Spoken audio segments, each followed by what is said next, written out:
యెహెజ్కేలు గ్రంథము 32వ అధ్యాయం.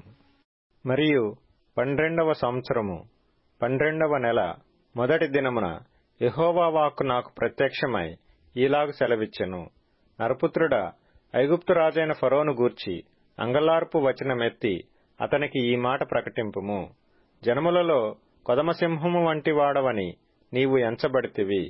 జలములలో మొసలి వంటి వాడవై నీ నదులలో రేగుచు నీ కాళ్లతో నీళ్లు కలయబెట్టితివి. వాటి వాగులను బురదగా చేసితివి. ప్రభువైన యెహోవా సెలవిచ్చినదేమనగా, గుంపులు గుంపులుగా జనములను సమకూర్చి నేను నా వలను నీ మీద వేయగా వారు నా వలలో చిక్కిన నిన్ను బయటికి లాగెదరు. నేను నిన్ను నేల పడవేసి తెరప నేల మీద పారవేసెదను. ఆకాశ పక్షులన్నీయు నీ మీద వ్రాలునట్లు చేసి నీ వలన భూజంతువులన్నిటినీ కడుపారా తిననిచ్చెదను. నీ మాంసమును పర్వతముల మీద వేసెదను. లోయలన్నిటినీ నీ కళేబరములతో నింపెదను. మరియు భూమిని నీ రక్తధార చేత పర్వతముల వరకు నేను తడుపుదును. లోయలు నీతో నింపబడును.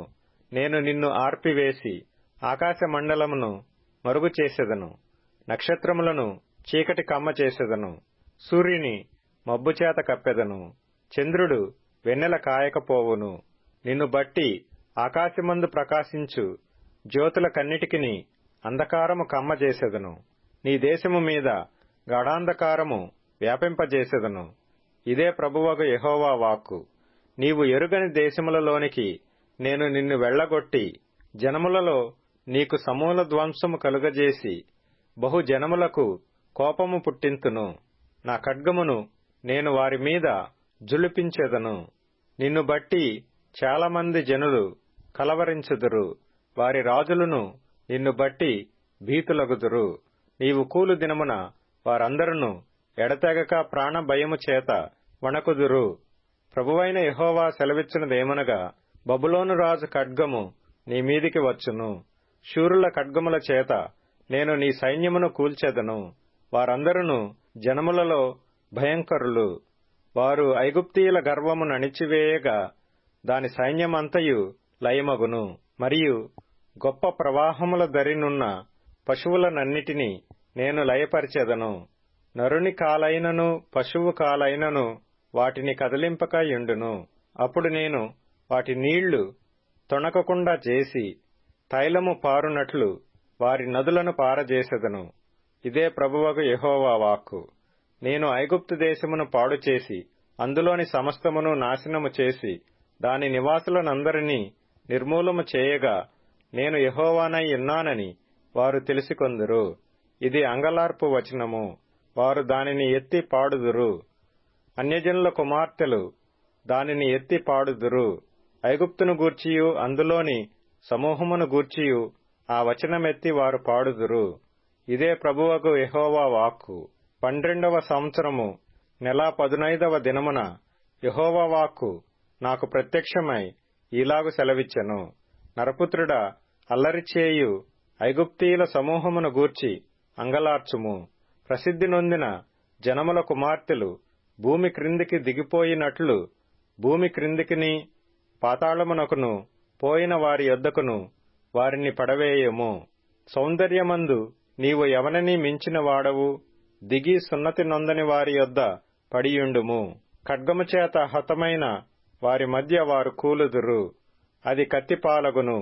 దానిని దాని జనులను లాగి పడవేయుడి. వారు దిగిపోయిరే. సున్నతి నొందని వీరు ఖడ్గము చేత హతమై అక్కడ పడియుండిరే అని ఎందురు. పాతాళంలోనున్న పరాక్రమశాలురలో బలాఢ్యులు దాని గూర్చియు దాని సహాయులను గూర్చియు అందురు. అష్షూరును దాని సమూహమంతయు అచ్చటనున్నవి. దాని చుట్టూను వారి సమాధులున్నవి. వారందరూ కత్తిపాలై చచ్చియున్నారు. దాని సమాధులు పాతాళాగాధములో నియమింపబడినవి. దాని సమూహము దాని సమాధి చుట్టూ నున్నది. వారందరూ సజీవుల లోకములో భయంకరులైన వారు. వారు కత్తిపాలై చచ్చిపడియుండిరి. అక్కడ ఏలామును దాని సమూహమును సమాధి చుట్టూ నున్నవి. అందరునూ కత్తిపాలై చచ్చిరి. వారు సజీవుల లోకములో భయంకరులైన వారు సున్నతి లేని వారై పాతాళములోనికి దిగిపోయిరి. గోతిలోనికి దిగిపోయిన వారితో కూడా వారు అవమానము నొందుదురు. హతులైన వారి మధ్య దానికిని దాని సమూహమునకును పడక ఒకటి ఏర్పడెను. దాని సమాధులు దాని చుట్టూనున్నవి. వారందరును సున్నతి లేని వారై హతులైరి. వారు సజీవుల లోకములో భయంకరులు గనుక గోతిలోనికి దిగిపోయిన వారితో కూడా వారును అవమానము నొందుదురు. హతులైన వారి మధ్య అది ఉంచబడును. అక్కడ మెషకును తుబాలును దాని సమూహమును ఉన్నవి.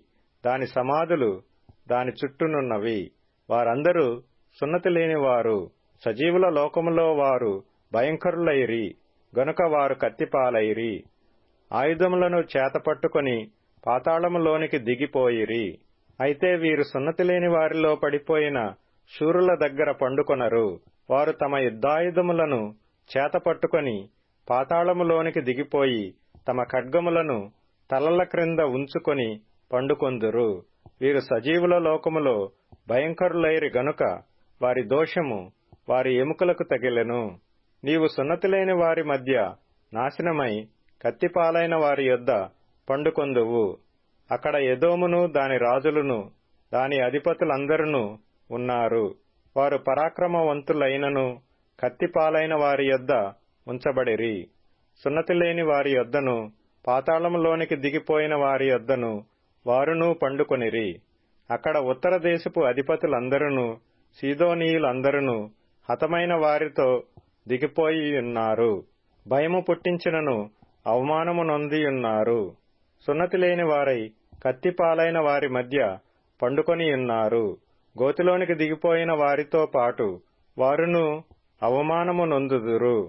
కత్తిపాలైన ఫరోయు అతని వారందరును వారిని చూచి తమ సమూహమంతటిని గూర్చి ఓదార్పు తెచ్చుకొందురు. ఇదే ప్రభువగు యెహోవా వాక్కు.